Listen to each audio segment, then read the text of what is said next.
The hypercar business model appears to be broken. The Ferrari F80 is struggling to sell out. McLaren W1, you can easily get a slot on it if you want, if you have the money. Some may blame it on the end of the free money, the low interest rate era. But I actually think that to truly understand why this is happening, you need to look at something very different. You need to look at Mount Everest.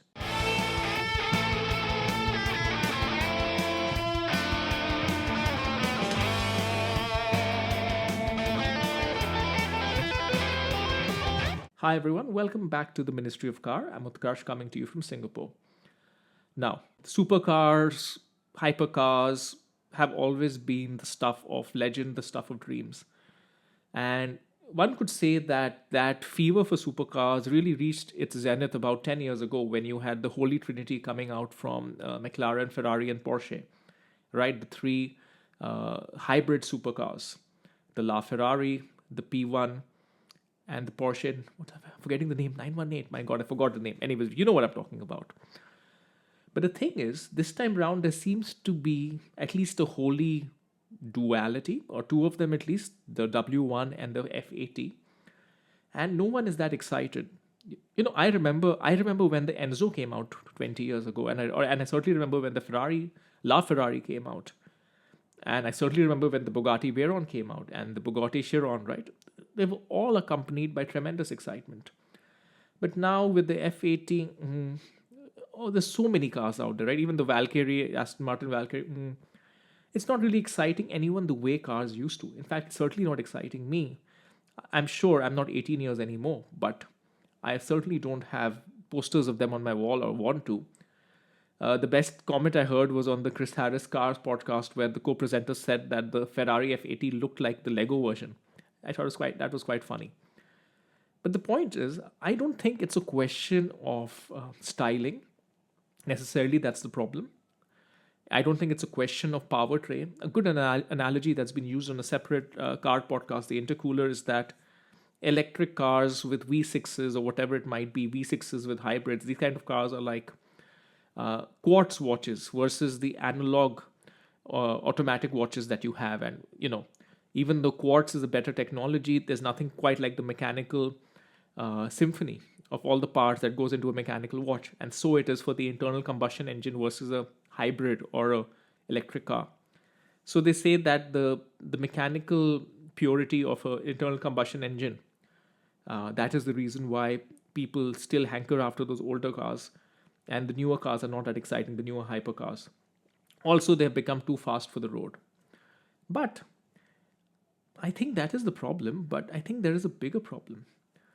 Let's look at Mount Everest, a strange thing to look at when we're talking about cars, since no car can go up there, no car has ever come close. But think of what climbing Mount Everest meant. Think of what climbing Mount Everest meant when Tenzing Norgay and Edmund Hillary did it in the early 1950s.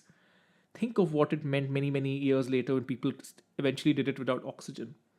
Think of what it was. Think of what a feat it was. Think of what excitement it generated for the possibilities of what humans could do. And then think of today. Think of what climbing Mount Everest has become today. Indeed, what used to be the pursuit of excellence in the past has now become a pursuit of vanity. It's a tourism business, it's a tourism industry. It's about having a certain amount of money to get yourself up there. The entire point of the Everest climb has completely been diluted and completely become something else. It is no longer about doing what no man or woman dare to do, or very few dare to do. It's more of now there's a certain way, a commercial way of doing it, and you can do it if you have enough money and you want to show off to people that, hey, you are tough or whatever, or you're cool or whatever. Now, I would say that the same thing has happened with hypercars. There was a time, the original intent where the hypercars originated from, and of course the McLaren F1 is a very good example. And luckily, this seems to have continued on the Gordon Murray Automotive T50. It was all about creating the undiluted, uncompromised supercar, right? Or the hypercar, the car with no budget, not no budget to develop, but no budget for the price of the car. And that led you down very interesting roads. And it's not just Gordon Murray, right? It's also Ferdinand Piëch with the Bugatti Veyron, where the pursuit was to make that faster car. Or even what Enzo Ferrari did, right, with the original F40 and with the F50, the crazy idea of putting an actual Formula One engine bolted to the chassis in the F50. Those were pursuits of excellence. Those were pursuits of trying to do something that hadn't been done before for the sake of driving enjoyment, for the sake of the thrill of speed or whatever it is that drivers enjoy. But if you look at the latest hypercars, if you look at firstly their price tags, secondly, if you look at the entire model that has been created about becoming a valued Ferrari customer or whatever else it might be, where you need to buy a certain number of Ferraris before you can buy their hypercar. This is no longer a pursuit of excellence as far as the driving is concerned. This is a pursuit of financial return. This is the pursuit of commercial gain. Much like climbing Everest is no longer a pursuit of excellence, it is a pursuit of commercial or vanity. It's a pursuit of vanity. This is a pursuit of wealth, so to speak, right, for the company. And that dilutes the whole thing. Suddenly it's very clear that your 3.9 million or whatever else it might be, Ferrari F80, of which they're building 799, and then they're going to build different body styles on top. And you need to have bought so many $1 million or whatever worth of Ferrari before you can buy them. It's all about maximizing the shareholder value for Ferrari that has become a publicly listed company. That is not the kind of hero worship creating story that would inspire anyone to buy one. A lot of people were drawn to hypercars of late because what they saw was all these older hypercars with such pure intent behind why they were created, with such differing ways to pursue excellence, whether it be top speed for the Bugatti Veyron or just making the best driving car for the Mclaren F1, which incidentally then went on to be the fastest car as well. Those were very, very non-commercial pursuits. Some of them were commercial disasters at the time of their coming out. The Mclaren F1 was famously launched just after the '87 crash. They struggled to break even on the road cars. It was the GTR and the racing car program that kind of saved them. Right? So that is a legendary car because it's built in a certain way. Because of regulations, cars can't be like that anymore. But now, of course, car makers are stifled by regulations. I'm not putting that aside at all. But still, what they've decided is, hey, look at how hypercars have gone up significantly in value. And it's all about creating a forced scarcity, the classic luxury manufacturer tactic. So let's try to maximize profit on it. And when you try to do that, you may hit a sweet spot. I think what they did hit a sweet spot on was during the La Ferrari P1 era, where it was a very interesting way of using technology that wasn't available before, the hybrid technology, to enhance the experience.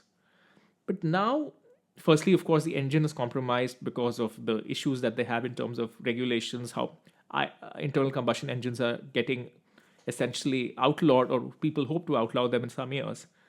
So they have constraints, but they're like, you know what?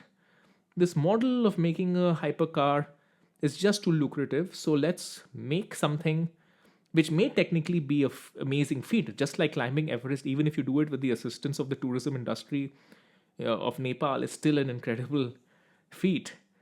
But it's not being done for the reasons. It's not being done to create the best possible car. It's done so that you can create a halo product, make a bunch of money from that halo product, make a bunch of money from people who need to buy more cars to buy the halo product.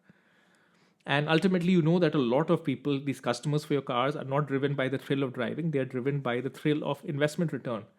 Because guess what? Older hypercars have been amazing investments in the last 10, 15 years, fueled by the free money area.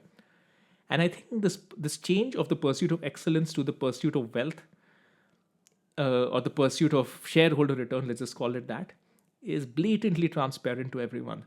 This is why anybody who's a real petrol head is just not feeling excited about these new hypercars. Forget excited. I feel less than excited. I feel negatively towards these hypercars, honestly, even though, yes, of course, they have impressive tech in them. And I'm not the only one. It's very, very clear. Right? I'm sure there are some tech bros or some people, some folks more into the posing side of supercars versus the driving side of it who find it perfectly fine, and a lot of them can afford it. But for unfortunately, the dyed-in-the-wool petrol head, they're terribly unexciting. They don't evoke any sort of emotion, just like the older hypercars did when they came out. As I keep mentioning, the La Ferraris, the Bugatti Veyrons. Hell, even when the first what's the first Lamborghini I'm forgetting, before the Gallardo, the one that came out before that, the Murcielago. I completely forgot the name. The one that replaced the Diablo. Wow, right? All of those cars just and that was also, of course, a profit plan for Volkswagen, but still, there was something inherently pure about it. And that entire pursuit of pleasing the driver has been lost. It's all about pleasing the shareholder. Anyways, let me know what you think. Do you think that my take on this makes sense? Do you have a different take on it? I would love to hear from you in the comment section, and I'll see you next time.